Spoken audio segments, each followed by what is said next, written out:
so don't work. It could work. I just choose not to. My name is Ahmed. I'm 48 years old, and I'm a TikToker, YouTuber, ex-addict, ex-probation, ex-parole, ex-inmate, ex-felon, ex-ward of the state. I'm an ex-foster kid. I'm an ex-dope fiend. I'm an ex-robber. I'm an ex-con. I'm an ex a lot of things. Like, I can keep going. No. So I'm a lot of exes in this life, and I didn't get myself together until I was about 45, 46 years old. I got on probation at 12 years old for sitting in a stolen car that I didn't know was stolen, and we were just listening to, I know you guys probably don't know, but we're listening to like Arlo Boy or Huggy Boy back in the day, right? And I really didn't know that this car was stolen, and I was hanging out with I was like 11 or 12, and I was hanging out with a bunch of older kids, teens, you know, we were in a cul-de-sac, and they were drinking beer, and they were smoking. I didn't do none of those things yet. I was just a little wannabe, but I was still there because everything called my attention. It grabbed my attention, so I came from a single family. My mom was a waitress. We had a stepdad. Well, we had multiple stepdads, you know. My mom utilized the fact that she was single, and every stepdad we had had a trade.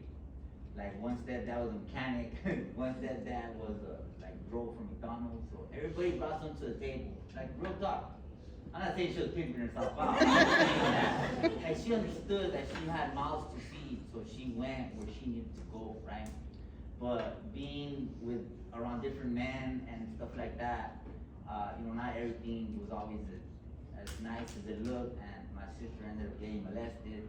We ended up in foster care, and I think I did about a year in the Los Angeles County foster care system at 10 years old. And back then, I mean, I think that each and every one of you should consider yourself lucky to be able to get therapy and, you know, people who actually care about you and try to get you off probation. Because when I ran through the foster care system, they didn't offer therapy until after you left. So anything that you developed while you were in the juvenile hall system or in the foster care. So I got in my first fight in foster care. I learned how to steal in foster care. I ran away for the first time in foster care. So like, I wasn't a bad kid. I got taken away from my home because something happened to my sister, but because in that time they wanted to protect all of us. So instead of taking her and fixing her, they took all of us and messed all of us up. Makes sense, right? So I understand behavioral issues. I understand anger.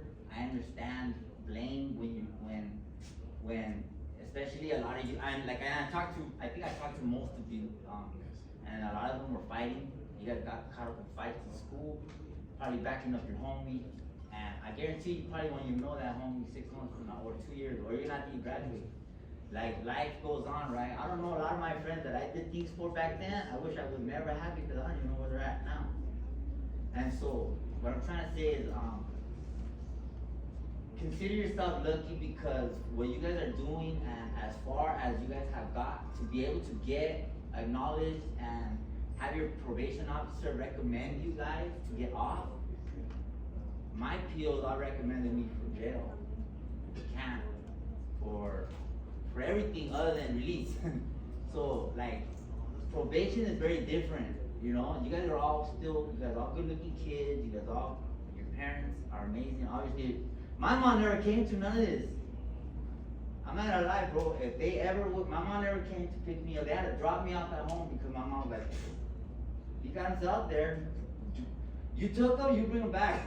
That was my mom's attitude. And so for those of you who have moms who still go pick you up every time, who still go and like, although you get yelled at, you're gonna get yelled at, bro. That's a given. It comes with the territory when you mess up. But like, how many of you guys how many of you guys have been juvenile hall, first of all?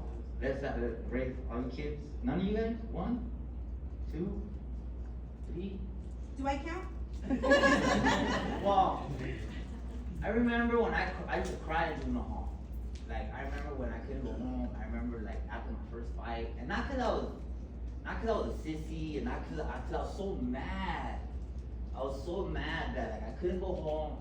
I was so mad that there wasn't a bathroom in my room. I was so mad that I had to sleep on the floor.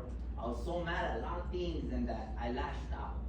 And so, if you don't check your behavior now, while you're 15, 14, 15, 16, 17, 18, if you don't check it now, you're gonna be angry in prison. Straight up. I did 23 years in prison. 23. I did 5 years as a juvenile. My first term was 5 years because I didn't, when people would like, them would try to throw assemblies for us, we were trying to get to the guy in the next unit just to fight him. So we would mess up the whole assembly just because we're selfish. So it makes me happy to see these kids like sitting down and actually like not jumping over tables, trying to get at each other because like for what? And so it's refreshing to see the change in the probation department. I never thought I got 5 felonies. So if you guys think you guys are bad, I'm like I was really bad. Anyhow, I've been sober 3 years, barely, right? Off of like, but I had cancer 10, 12 years ago, so I got stuck on prescription medication. I haven't did drugs. I used to shoot up heroin, straight up. At 19 years old was the first time I poked a needle in my arm in prison. And somebody slid it under my door because instead of like sliding a book under my door, instead of sliding like, I don't know, a girl's address that I could write to, or something productive, like something, they slid me a needle and some dope and said, here. And I was like, I seen everybody else doing it, so I did it. And I went on that run for 20 years. And I was a very good drug addict, very good. I was good at a lot of things, but I did 23 years in prison, and I knew that if I didn't educate myself while I was in there, I was gonna be a forklift driver or like, not that there's anything wrong with that, but like, I guess when you never had nothing, like you kind of want everything, right? I wanted more. I wanted a house, and I wanted a nice car, and I wanted a dog in the backyard, and I wanted a girlfriend. Cause you know I didn't have my first girlfriend until I was 23. So that's when I got out.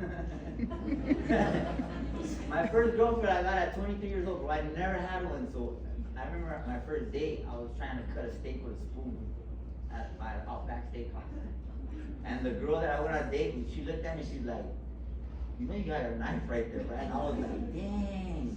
It just made me realize like that's how much of like a caveman I was, bro. Because like I've always ate with a plastic spoon.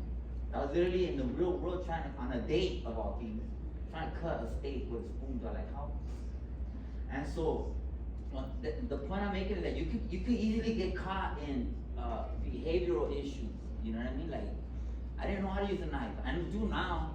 Like, and so everything that she said in the beginning about therapy, about being sober, about family, about like growth, and about doing what's right, and you know, I did all that, but at 45, I didn't do none of those things until I turned 45 after my second divorce, after I had tracks up and down my arm, after I got let go from every job I ever was at. Like I had to create something for myself that nobody could take away, because my whole life, took everything away from me. They took my freedom, they took my youth, they took, like, you gotta remember, you guys are in the 2025, I was in the 80s, so, no, this crack epidemic area, you know what I mean? Like, back then, this is Los Angeles, so, it's very different, but it's still the same story. I see the same kids, I see the same faces that I used to see in juvenile hall. You know, you see the serious kids kind of looking at the sky, just like, anybody wanna know, I'm gonna test them, test their jaw. Then you see the good kids, you can tell they're not bad. They just got in a situation. And then you got the ones that, you know, you got a little bit of everything, but like, I don't see that here. Here I see a bunch of good kids with good parents and family and probation officers. Well, they wear pink. They wear pink badges. Come on now. Like, they didn't do that in my day. Like, that, all that is probably to show you that it's not threatening. I'm just saying, they didn't do that. They didn't care about breast cancer in the 80s.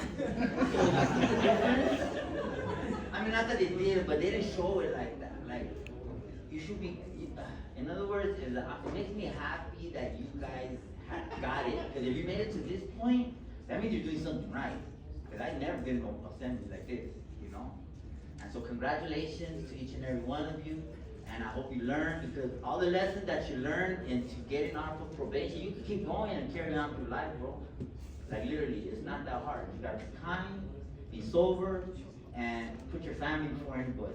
And I think that if you guys follow that, you'll be just fine. And don't break the law. Don't break the law. Right? Thank you so much.